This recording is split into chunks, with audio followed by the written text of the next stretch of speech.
I'm pretty sure you must have heard of the term inflation. You all know that inflation is rise in prices of all the goods and services, right? When the prices rise, it basically eradicates the purchasing power of the money, right? So that's inflation. We all have heard it. I want to introduce a few terms in this video that you may or may not have come across. So the first one is stagflation. Stagflation is a combination of two words, basically three words. It's inflation coupled with stagnant growth. In 1970s, when stagflation occurred after an oil shock, markets slumped for a decade.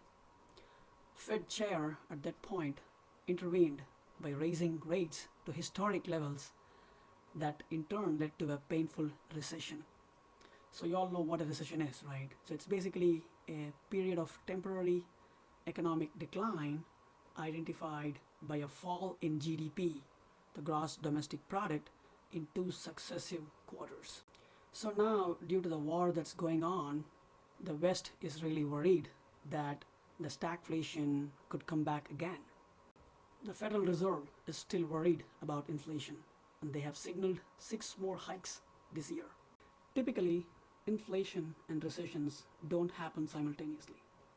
When they do, that's a problem because profits can shrink, stocks can stumble, and workers can lose jobs. Goldman Sachs estimates that the odds of a US recession are as high as 35%, and they have already cut their growth forecast for this year. So what's Fed gonna do?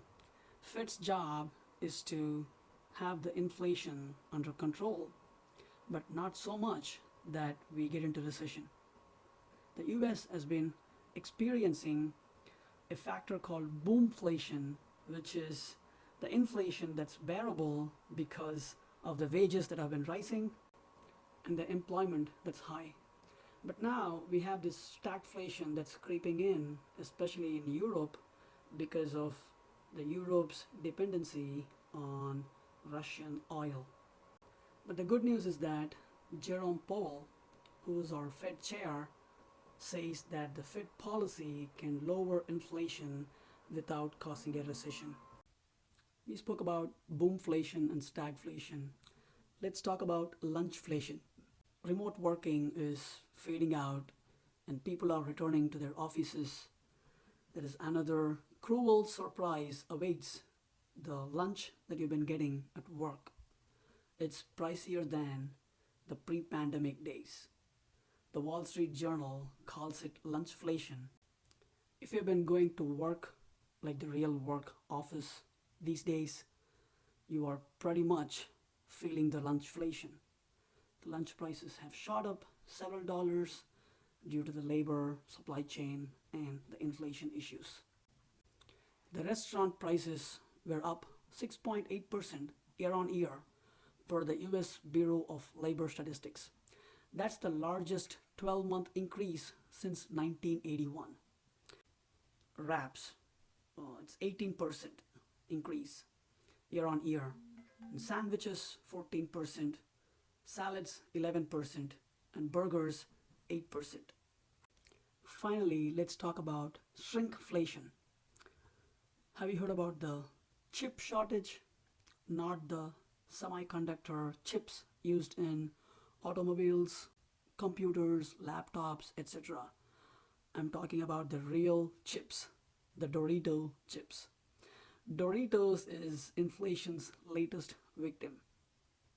They announced that they would include 5 fewer chips in its bags, and that's what is called the shrinkflation. So let's say you go to Costco and you buy some paper towels, right? The number of sheets in each of the paper towel roll has been reduced. They include fewer items in their packages. Why do they do it? Obviously, because the inflation is nearly 8%, so the businesses are doing whatever they can to keep prices the same. Even chains like Domino's are taking part.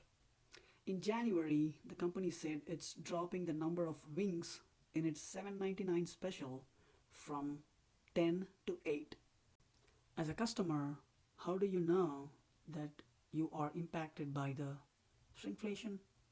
As a smart customer, we should not be looking at the retail price, but rather we should be looking at the unit price associated with a bag of chips or the paper towel rolls or whatever the product might be.